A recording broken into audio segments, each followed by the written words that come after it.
रामनिवास राणा जी, उपस्थित प्रबुद्ध भाइयों और बहनों,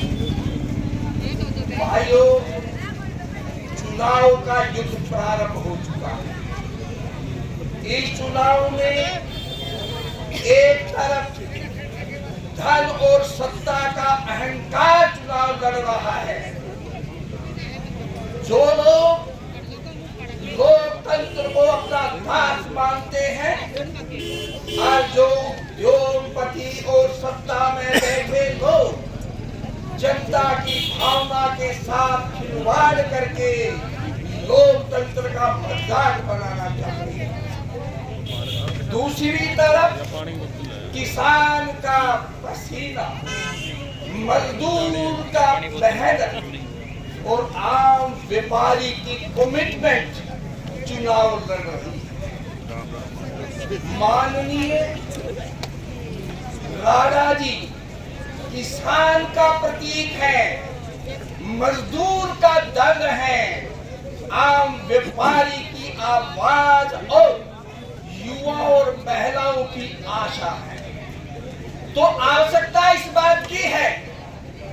कि चुनाव में आपको तय करना होगा, क्या वो ताकतवर लोग जीते जो लोकतंत्र को अपनी कपोती मानते हैं, क्या वो लोग चुनाव जीते जो लोकतंत्र को अपनी दासी बनाना चाहती हैं, क्या वो लोग चुनाव जीते जो 36 जात की आवाज बनकर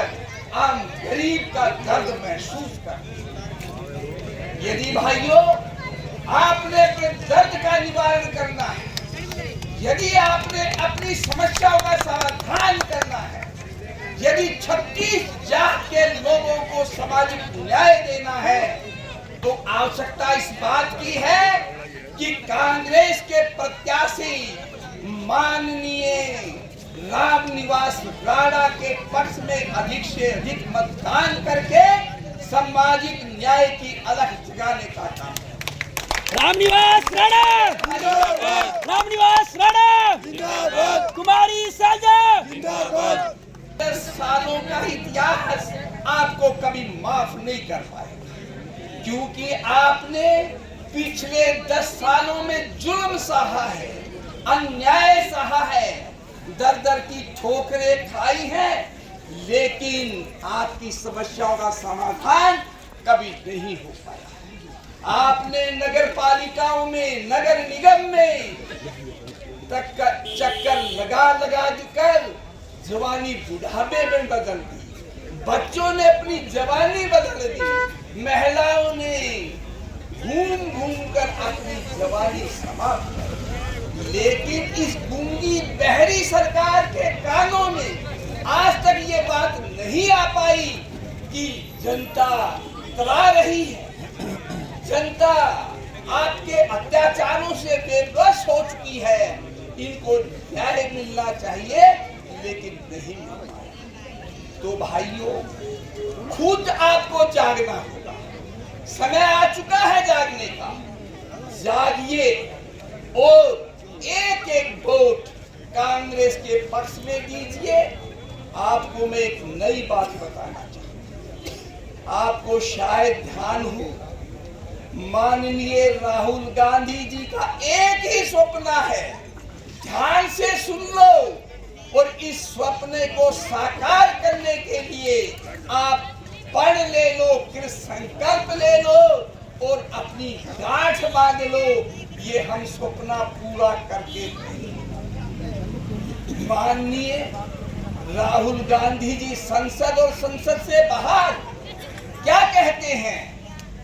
कि एससी, बीसी और सामान्य वर्ग के गरीब और मध्यम वर्ग के बहन भाइयों को उनकी जनसंख्या के अनुपात में हम शासन में भागीदारी देना चाहते हैं, हम उन्हें सत्ता में बिठाना चाहते हैं, हम उन्हें प्रशासन में अधिकार देना चाहते हैं। यदि सपने को साकार करना है तो आपको चाहे एससी में बहन भाई हो, चाहे बीसी के मेरे बहन भाई हो, चाहे सामान्य वर्ग के, गरीब और मध्यम वर्ग के मेरे बहन भाई हो, उनको संकल्प लेना होगा कि आज समय आ गया है।